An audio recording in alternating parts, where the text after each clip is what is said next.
Sayedabad bus terminal সরছে কাশপুরে। রাজধানীর যানজট কমাতে সরকার গ্রহণ করেছে বড় সিদ্ধান্ত, বদলে যাচ্ছে ঢাকার ট্রাফিক ব্যবস্থাপনা। মাটি সরে হেরে পড়েছে বিদ্যুতের খুঁটি, অন্ধকারে পুরো রাঙামাটি। কবে বিদ্যুৎ ফিরবে তা নিশ্চিত করতে পারছে না পিটিবি। আলমডাঙ্গা স্টেডিয়ামের নির্মাণ কাজ গতি আনতে মাঠে এনএসসির নির্বাহী পরিচালক। নির্ধারিত সময়ে কাজ শেষের করা নির্দেশনা। বড় পতনের পর আবারও কমল সোনার দাম। আজ দেশের বাজারে প্রতি ভরি স্বর্ণ কত টাকায় বিক্রি হচ্ছে জানালো বাংলাদেশ জুয়েলার্স অ্যাসোসিয়েশন বাজুস। শুনছিলেন সংবাদ শিরোনাম, এবারে থাকছে আলোচিত সংবাদগুলির বিস্তারিত।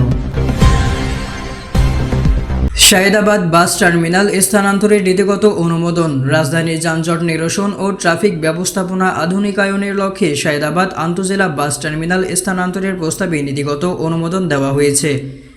এর পরিবর্তে নারায়ণগঞ্জের কাশপুরে নতুন টার্মিনাল নির্মাণে ঢাকা দক্ষিণ সিটি কর্পোরেশনকে ডিএসসিসিকে নির্দেশ দেওয়া হয়েছে।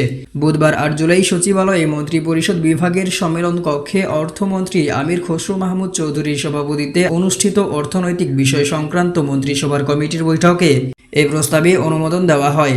বৈঠক সূত্রে জানা যায়, রাজধানীর যানজট নিরসন ও ট্রাফিক ব্যবস্থাপনা আধুনিকায়নের জন্য সায়েদাবাদ বাস টার্মিনাল কাশপুরে স্থানান্তরের নির্দেশনা দেন প্রধানমন্ত্রী। এর পরিপ্রেক্ষিতে স্থানীয় সরকারি বিভাগ ডিএসসিসিকে ৪ মাসের মধ্যে কাশপুরে প্রস্তাবিত টার্মিনাল ব্যবহার উপযোগী করতে প্রয়োজনীয় অবকাঠামো নির্মাণ ও অন্যান্য কার্যক্রম সম্পন্ন করার নির্দেশ দেন।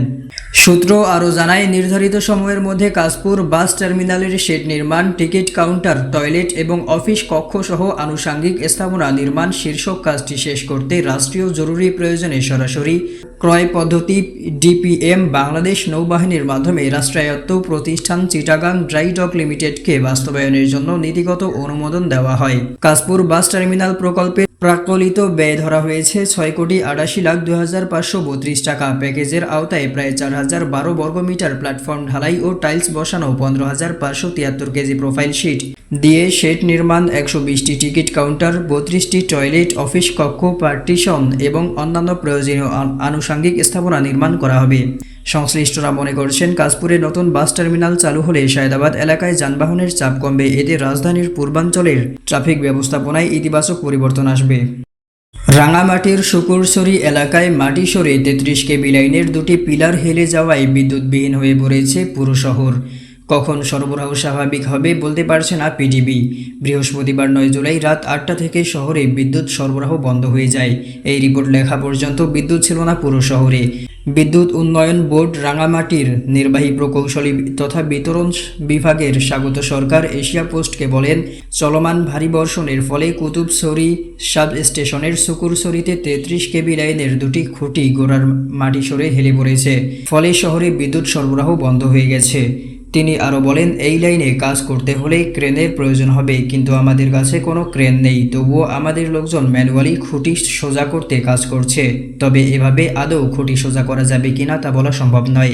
যদি সম্ভব না হয় তাহলে চট্টগ্রাম থেকে ক্রেন না আসা পর্যন্ত অপেক্ষা করা ছাড়া কোনো উপায় নেই। রাঙামাটির গণমাধ্যম কর্মী শঙ্কর হোর ক্ষোভ প্রকাশ করে বলেন, ভারী বর্ষণ চলছে, তার মধ্যে বিদ্যুৎ না থাকায় পুরো শহর ভূতের নগরীতে পরিণত হয়েছে। মোবাইলের চার্জও প্রায় শেষ। এমন অবস্থা কোনো দুর্ঘটনা ঘটলে কি হবে সেটা ভাবতেই গা শিউরে উঠছে। তিনি আরও বলেন, এটাকে আমি পিডিবি এর চরম অবহেলা মনে করি। পিডিবির দুর্যোগকালীন প্রস্তুতি নেওয়া উচিত ছিল। পূর্বে কাপ্তাই চন্দ্রঘোনা থেকে একটি বিকল্প লাইন ছিল। দুর্যোগের কথা মাথায় রেখে এটি সচল থাকলে এমন পরিস্থিতি সৃষ্টি হতো না। রাঙামাটির জেলা প্রশাসক নাজমা আশরাফি এশিয়া পোস্টকে বলেন, বিষয়টি আমি জেনেছি। পিডিবিকে দ্রুত বিদ্যুৎ সরবরাহ স্বাভাবিক করতে নির্দেশনা দিয়েছি। এছাড়াও বিষয়টি সংশ্লিষ্ট মন্ত্রণালয়ে অবহিত করা হয়েছে। যত দ্রুত সম্ভব শহরে বিদ্যুৎ সরবরাহ স্বাভাবিক করতে আমরা সম্মিলিতভাবে কাজ করছি। চুয়াডাঙ্গার আলমডাঙ্গায় নির্মাণাধীন স্টেডিয়ামের কাজ পরিদর্শন করেছেন জাতীয় ক্রীড়া পরিষদের তথা এনএসসি এর নির্বাহী পরিচালক তথা যুগ্ম সচিব মোহাম্মদ দৌলতুজ্জামান খান। বৃহস্পতিবার ৯ জুলাই সকালে তিনি নির্মাণ কাজের অগ্রগতি ঘুরে দেখেন এবং সংশ্লিষ্টদের সঙ্গে মত বিনিময় করেন। পরিদর্শন শেষে তিনি বলেন, স্টেডিয়ামের নির্মাণ কাজের গুণগত মান নিশ্চিত করে নির্ধারিত সময়ের মধ্যে শেষ করতে প্রয়োজনীয় নির্দেশনা দেওয়া হয়েছে। তিনি আশা প্রকাশ করেন, স্টেডিয়াম চালু হলে আলমডাঙ্গায় খেলাধুলার পরিবেশ আরও সমৃদ্ধ হবে এবং স্থানীয় প্রতিভাবান খেলোয়াড়দের বিকাশে গুরুত্বপূর্ণ ভূমিকা রাখবে। দেশের বাজারে সবশেষ সমন্বয়ে আরও কমানো হয়েছে সোনা ও রূপার দাম। সিদ্ধান্ত অনুযায়ী আজ শুক্রবার 10 জুলাই মূল্যবান এই ধাতু দুটি বিক্রি হচ্ছে সবশেষ নির্ধারিত দামে।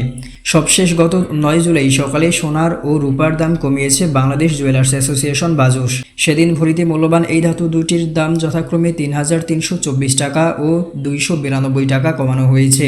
বিজ্ঞপ্তিতে বলা হয়, স্থানীয় বাজারে তেজাবি সোনা তথা পিওর গোল্ড এর মূল্য কমেছে, ফলে সার্বিক পরিস্থিতি বিবেচনায় সোনার নতুন দাম নির্ধারণ করা হয়েছে। সেদিন সকাল 10টা থেকেই নতুন দাম কার্যকর হয়েছে।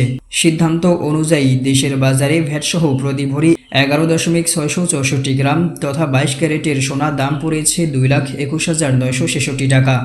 এছাড়া 21 ক্যারেটের প্রতি ভরি 2,11,933 টাকা, 18 ক্যারেটের প্রতি ভরি 1,82,075 টাকা এবং সনাতন পদ্ধতির প্রতি ভরি সোনা 1,48,774 টাকায় বেচাকেনা হচ্ছে।